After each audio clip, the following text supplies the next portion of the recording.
माऊली, आज ज्ञानानी, विज्ञानी आणि तंत्रज्ञानानी प्रचंड प्रगती केली.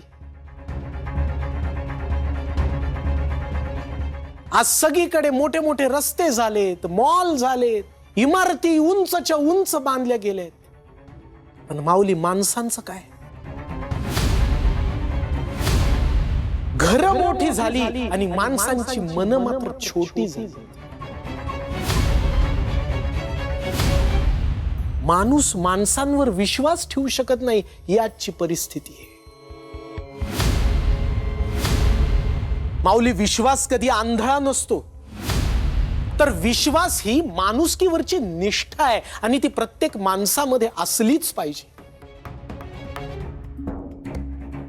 जो माणूस दुसऱ्या माणसावर विश्वास ठेवू शकत नाही ना, त्या माणसाने स्वतःचं आत्मपरीक्षण करणं अत्यंत गरजेचं आहे.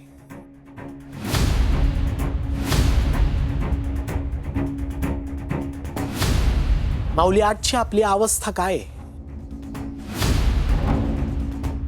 अहो, बाहेरच्या समाजातल्या तर सोडाच, पण आपल्या घरातल्या माणसांवर आपण विश्वास ठेवायला तयार नाही. मला आश्चर्य वाटतं की माणसाच्या मनामध्ये एवढा संशय येतो कुठून? माऊली, संशय हा खूप मोठा किडा आहे. संशयाचा भुंगा जर एकदा मनाला लागला तर त्या मनामध्ये विश्वास आणि शांती ही दोन्ही मूल्य कधीही बसू शकत नाही.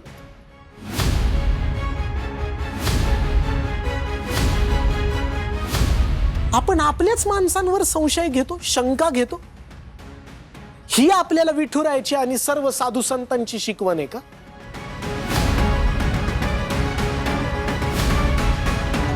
सर्व साधू संतांनी, तुकोबाराय असू देत, ज्ञानोबा माऊली असू देत, आपल्याला विश्वासाची आणि प्रेमाची शिकवणूक दिलेली.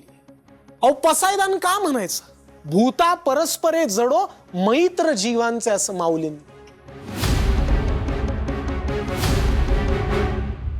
सगळे प्राणी मात्र एकमेकांचे मित्र होवत, अशीच माऊलींची इच्छा आहे. तिथं अविश्वासाला जागाच नाही. एकनाथ महाराज तर म्हणतात, एका जनार्दनी न धरावा संशय, निश्चयेसी होय हरिरूपा, असं नाथबाबांनी सांगितलं. मनात जर संशयाला जागाच ठेवली नाही तर तुमचं सगळं जीवन हे हरिरूप होऊन जाईल, असं नाथ महाराज सांगतात. त्यासाठी माणसांनी एकमेकावर विश्वास ठेवायला हवा, एकमेकांचा आदर करायला हवा. ही सगळ्यात महत्वाची गोष्ट आहे. जो माणूस समोरच्या माणसावर, आपल्या माणसांवर विश्वास ठेवू शकतो, प्रेम करू शकतो, तो त्याच विश्वासाच्या आणि प्रेमाच्या आधारावर संपूर्ण जग जिंकू शकतो. आणि म्हणून माणसा माणसामधला विश्वास, माणसा माणसामधलं प्रेम हे कायम भक्कम राहिलं पाहिजे, वाढीला लागलं पाहिजे.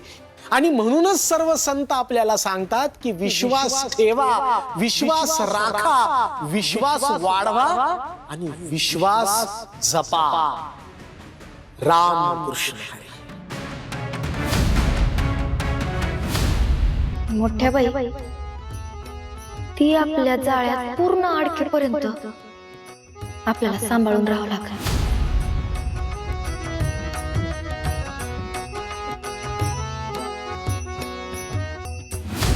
तिने जे ताजींसोबत केलंय, उद्या कुणासोबत पण करू शकते.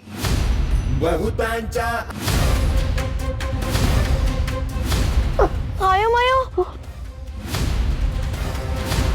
सॉरी सॉरी, लागलं नाही तुम्हाला? इंदू, ही कुठे मध्ये कडमडली आता?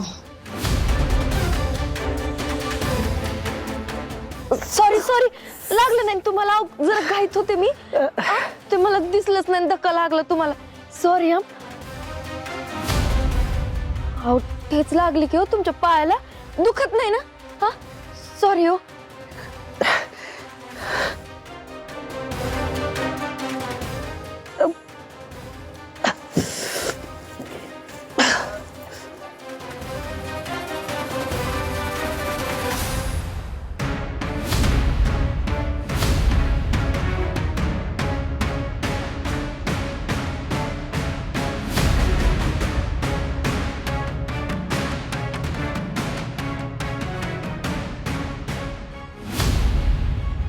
ठेच लागून पण इतक्या जोरात पळाली.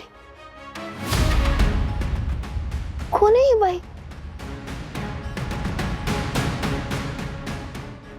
ते पण काळ्या साडीत. ह्या रत्नामाय खूप काळजी घेतात त्या माझी.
जावई बापू, सासूबाई, काय कसं वाटतंय आता? डोकं दुखतंय अजून. चला, या निमित्तानं तुम्हाला डोकं आहे याची जाणीव तर झाली. सासूबाई, टोचे मारला आलात का तुम्ही? अहो नाही हो, त्यासाठी इथं येण्याची काय गरज आहे? या असलं तुम्ही नेहमीच देत असता. आम्ही जरा आमचं वैयक्तिक काम होतं त्याच्यासाठी बाहेर गेलो होतो. वैयक्तिक काम कोणतं? ते ते होतं, म्हणजे हे इथंच ते एक काम आमचं. काय मग? हो, मग नारायणीने मला पाणी आणून दिलं, ते पाणी आम्ही प्यायलो. आणि पुढचं काही आठवतच नाही सासूबाई. पण आहे ना, जेव्हा जाग आली ना तेव्हा आम्ही मंदिराच्या मागच्या बाजूला होतो. आम्ही खूप विचार केला की इथं कसं काय पोचलो आपण, पण काहीच आठवत नाही सासूबाई, काहीच नाही. आधीचा आठवत नाही म्हणजे तुम्हाला नारायणीनं पाणी दिलं त्यानंतरच काही आठवत नाही? हो ना, हे सगळं कोणाला सांगू नका बरं का, नाही तर गावातले लोक म्हणतील म्हणजे सरकारच्या डोक्यावर परिणाम झालाय. नाही.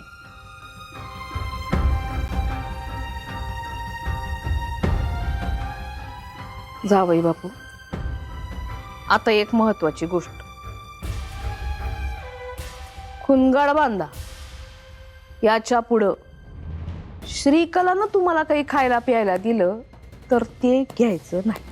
त्याचा असं आहे जावई बापू, का तुम्हाला दिलेलं पाणी हे श्रीकलानं. बरं वाटतंय का?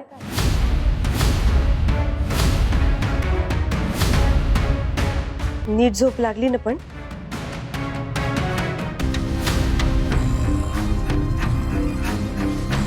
अजून किती आवरटपणा करशील?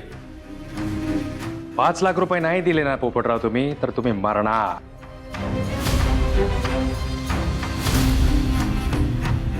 अरे जरा तरी उपकाराची जाणीव ठेव ना. आता आमच्या पैशाची बाग उरली नाहीये. पोपटराव, हे अर्धे पण पैसे नाही आहेत.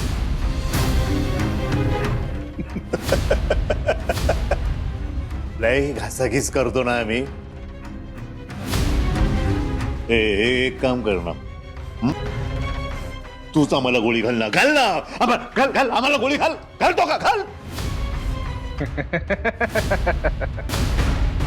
तुम्हाला मारायला मिटकरची साक्ष पुरेशी, एवढं लक्षात राहू द्या.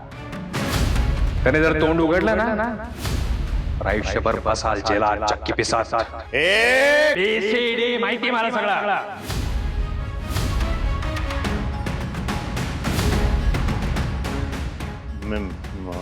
मला थोडा वेळ दे. असं म्हणता बर, मग 2 लाखाची व्यवस्था करा, मग देतो. कळलं? येऊ मी?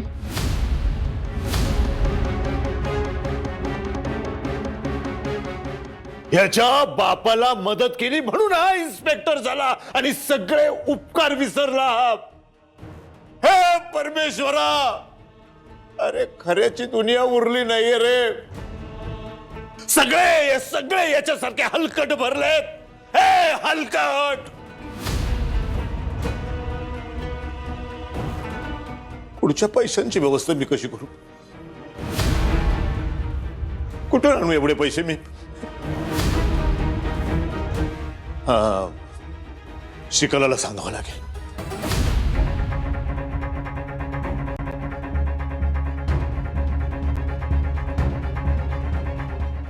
दादा, तुम्ही ती एक बाई अशी म्हातारी जाताना बघितली नाही?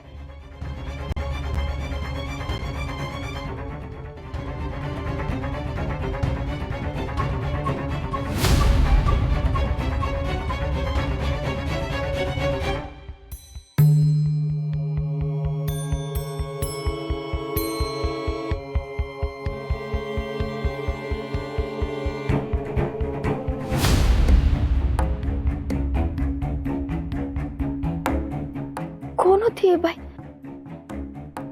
बघता गायब झाली.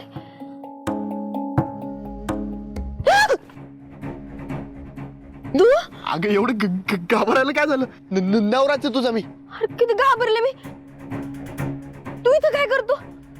हाच प्रश्न खरं तर मी तुला विचारला पाहिजे की तू इथं काय करते एवढ्या रात्री? इथं अरे मी त्या बाईला, कोणती बाई?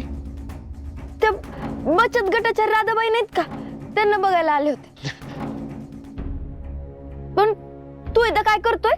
अगं मी पंचायत समितीच्या मीटिंगला गेलो होतो. ती विम्याची कामं होती बऱ्याच लोकांची, ती करत होतो. अगं मला माहिती असतं तू आहेस तर मी तुला पण घेऊन गेलो नसतो का? हरकत नाही, जाताना सोबत जाऊ की. आयडिया बेस्ट आहे. चल मग अंमल करू.